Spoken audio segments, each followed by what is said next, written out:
ప్రభువైన యేసుక్రీస్తు నామములో మనకందరికీ శుభములు.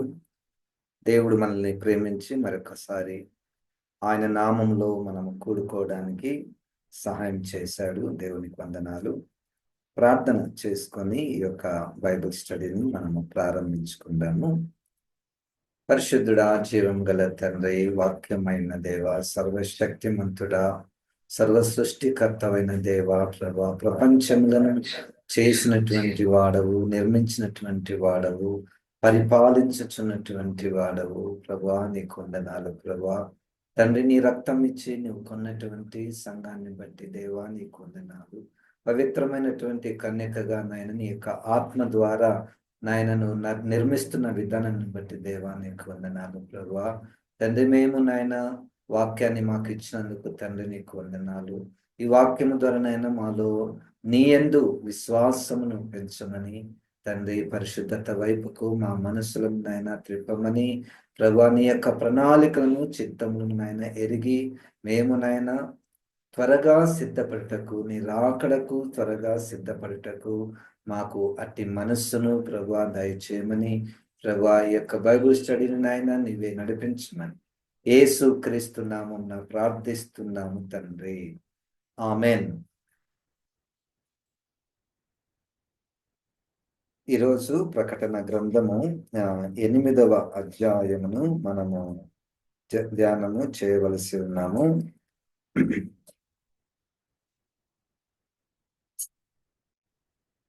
ప్రకటన గ్రంథము 8వ అధ్యాయంలో సారాంశము ఒక 2 మాటలలో, ఇప్పటికే 6 ముద్రలు ముగించబడ్డాయి. 7వ ముద్రలో భాగముగా 6 బూరలు ఊదడానికి సిద్ధపడినటువంటి విషయాలు మనకు 8వ అధ్యాయము ప్రారంభంలో కనపడి, 8వ అధ్యాయంలో 4 బూరల యొక్క వివరణ ఇవ్వబడినది.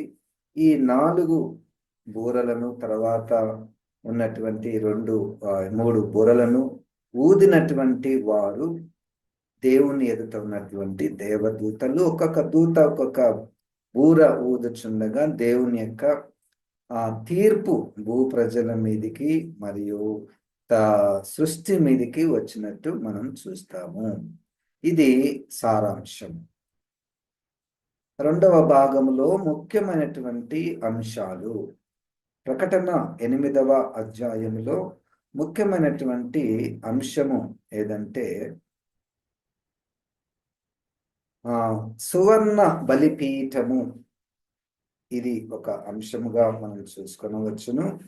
2వ అతిపెద్ద అంశం ఏమిటంటే దూతలు బూరలను ఊదుట ద్వారా జరిగే తీర్పు. ఇది 2వ అంశము. ఇది చాలా చిన్న అధ్యాయము.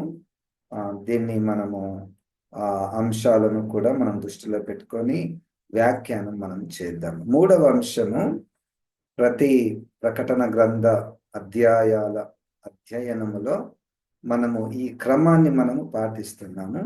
ఇప్పుడు మనము వ్యాఖ్యానం చేయడానికి కోరుకుంటున్నాము. నేను చాలాసార్లు చెప్తూ వస్తున్నాను, వ్యాఖ్యానము చాలా సింపుల్గా, అటు అక్షరార్థమైనటువంటి వాక్యము ఒకవైపు, ఆత్మీయ పాఠాలు మరొక వైపు, ఈ రెండిటిని మనము సమతుల్యతలో దానిని ధ్యానము చేయుట, పఠించుట మనము ఎన్నుకున్నటువంటి విషయము. రైట్. ఇప్పుడు వ్యాఖ్యానం. ప్రకటన గ్రంథము 8వ అధ్యాయము 1వ వాక్యం. ఆయన 7వ ముద్రను విప్పినప్పుడు పరలోకమందు ఇంచుమించు అరగంట సేపు నిశ్శబ్దముగా ఉండెను. ఆయన అంటే యేసుక్రీస్తు. ఎందుకంటే ఇప్పటికే ముందు అధ్యాయంలో 6వ అధ్యాయంలో 7వ అధ్యాయంలో మనం చూసినప్పుడు ఆయన 6 ముద్రలను, ఆయన అనగా గొర్రెపిల్ల అనగా యేసుక్రీస్తు విప్పుతున్నాడు.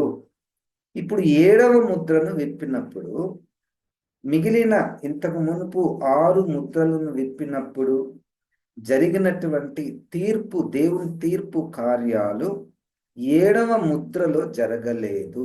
ఇది మనం గమనించవలసినటువంటి విషయం. 7వ ముద్ర అన్నటువంటిది ఒక సంఘటనగా మనకు కనబడట లేదు.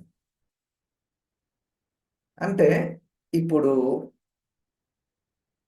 ఈ 6వ అధ్యాయం నుండి 19వ అధ్యాయం వరకు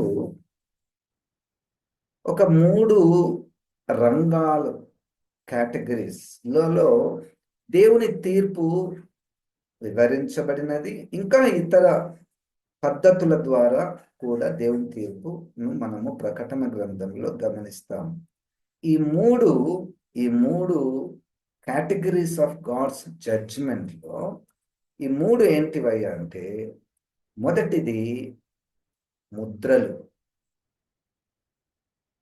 6 ముద్రలు ద్వారా దేవుని తీర్పు. 7వ ముద్రలో 6 బూరలున్నాయి. 7వ ముద్రలో 6 బూరలున్నాయి. అంటే 6 బూరలు అంటే 7వ బూర కూడా ఉన్నది. కానీ ఆ 7వ బూర ఊదినప్పుడు దేవుని తీర్పు ఏమి జరగలేదు. ఎట్లయితే 7వ ముద్రను విప్పినప్పుడు ఎట్లయితే తీర్పు జరగలేదో, 7వ బూర ఊదినప్పుడు కూడా తీర్పు జరగలేదు. 7వ బూరలో భాగము 7 పాత్రలు. 7 పాత్రలు అంటే మీరు గమనించండి, ఇప్పుడు దేవుని యొక్క తీర్పులలో ఎన్ని ఉన్నాయి అంటే, ముద్రలలో 6, బూరలలో 6, 12, పాత్రలు 7, 12, 7, 19.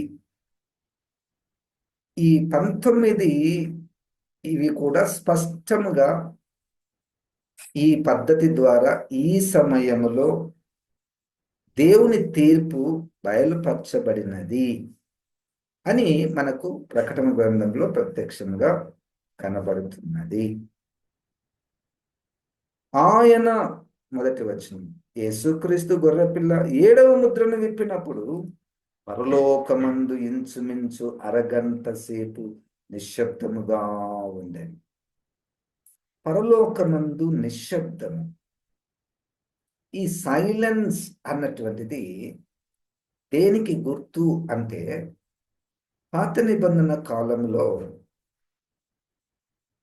ఈ అర్పణలను లేకపోతే పాప పరిహారార్థ బలిని అర్పించే సమయంలో అది ఒక సాలెమ్ అకేషన్, అంటే ఒక పవిత్రమైనటువంటి ఆచారము జరుగుతున్న సమయంలో అందరూ కూడా నెమ్మదిగా ఉండాలి.